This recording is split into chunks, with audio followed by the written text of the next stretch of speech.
Hello, Sean Moran here, and today my topic is how to do an annotated bibliography. Now, simply, an annotated bibliography is a bibliography that you've annotated. I'll explain more as we go on. You probably already know what a straightforward bibliography is. Biblio is book and graphos means to write.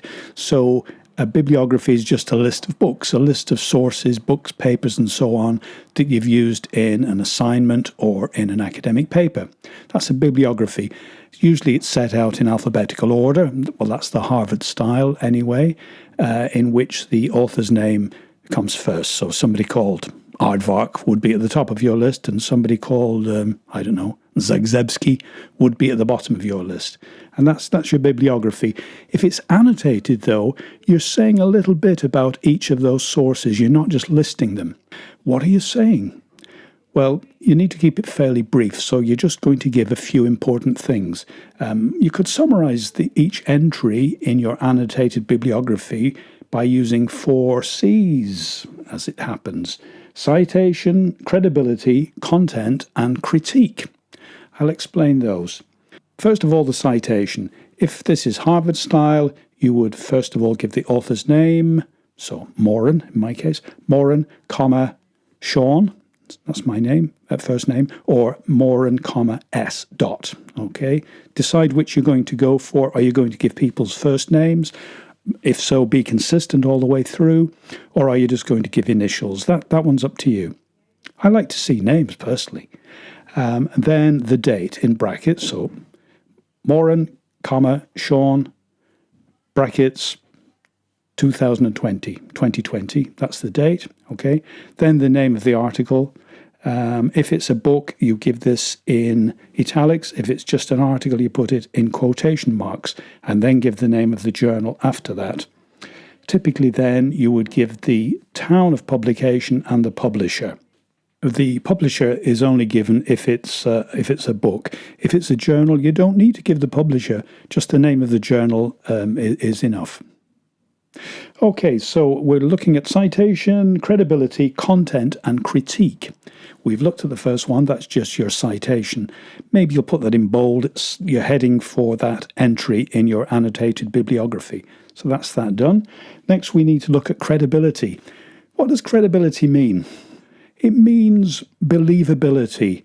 Is this person, is the institution they work for, is the journal that it appears in, are they credible? So I don't want to get political here, but some comment that the President of the United States, Donald Trump at the moment, any pronouncements he makes would have limited credibility. You wouldn't follow his COVID advice about drinking bleach, for example. So that would be low credibility. What would be high credibility? Well, the highest credibility in the academic world, the gold standard, we might call it, is a peer-reviewed journal article in a prestigious journal. Okay, a peer-reviewed journal article in a prestigious journal. What does peer review mean? It means that it's been reviewed by the person's peers, by their academic equals, if you like. So if you're writing for a philosophy journal, the article will not be decided upon by the editor. The editor will send it out to some philosophers, and the philosophers will decide, yeah, this is good stuff, or yes, I'm not too sure about the argument in the second part. We might ask him to elaborate more on that, or they might give it the complete thumbs down and say this is terrible. We're not publishing that. So a good journal that's been peer reviewed gives the article a certain amount of credibility, and also if the person who wrote it belongs to a university or a college, again, those kind of things give a little bit more credibility than the ramblings of some guy down the pub or the President of the United States. So peer-reviewed journal articles at the top level. Then we have things like books by reputable publishers, and so on down the list until we come to, forum posts. If you're looking at an internet post by some random person, that would not have a high credibility. Now, I'm not saying that they're wrong. They might be completely correct in their ramblings, but it's not intrinsically believable. In the case of a peer-reviewed journal article, the fact that it's been through some sort of a process and experts in the field have looked at it, this gives it some sort of inherent credibility. Now, you need to use your judgment. It will have flaws in it, there's no doubt about that, and it's up to you to find those. But to be even-handed, to be positive and negative. The fact, though, that it's gone through a process means we can sort of trust it-ish. Now, there are exceptions to this. Sometimes there's something that has quite low credibility that turns out to be the most amazing piece of work. So don't let your critical faculties blind you to any merits of something that doesn't, on the face of it, have massive credibility. It doesn't have prima facie, as we call it, prima facie on the face of it. On the first face, it means literally. It maybe doesn't have prima facie credibility to a large extent, but it might still be good stuff. One example of this is a famous paper, it's very famous now, by Edmund Gettier, an American academic. He wrote a paper in 1963, short paper, just 3 pages, and the title of the paper was, Is Justified True Belief Knowledge? Okay, he was asking this question. Plato had always defined knowledge as being justified true belief, and this had been the sort of formula that philosophers had followed until this 1963 paper by Gettier. How did it happen? Well, Gettier didn't have many publications, he didn't have much of a track record, so his friends, his colleagues said, you better get publishing, Edmund. So he published this very quickly, and even looking at the paper, it doesn't seem that important. It says, for example, that the person who will get this job will have 10 coins in his pocket.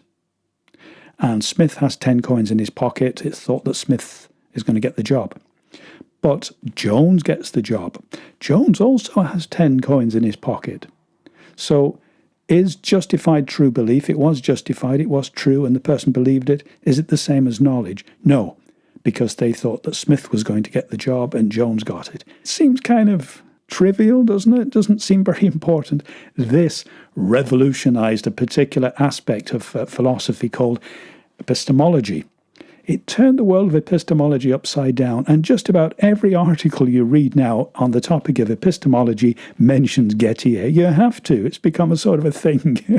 If you're going to write epistemology, mention Gettier. It's the law. He wasn't from a particularly prestigious university either. It's ranked at the moment as the 1,112th ranking best colleges for the money in America. So it's not a particularly prestigious university, unknown character with a very limited publishing record, and a paper that on the face of it doesn't look very important. It talks about change in people's pockets, how many coins. Just shows you, though, that even looking at credibility, you could miss out on something that is very important and not to be overlooked. So just be careful about that. If everything came from Harvard and Oxford by, established professors with a big track record in prestigious journals, that would be okay, but that's not the case. So just be a little bit careful with your credibility. Give people the benefit of the doubt.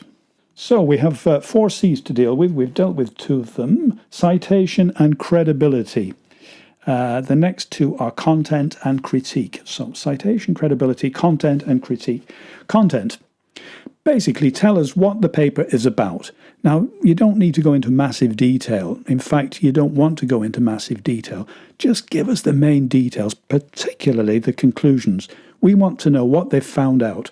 So what's the sort of headline conclusion? Make sure that you state that. And if the methodology is important, give us a little bit about that. But don't overdo it. We don't need to know every little in and out of how they did this. The main thing is the contents. What's the sort of headline? What is their finding? What did they conclude after doing this piece of work? And finally, we come on to the last C, which is critique.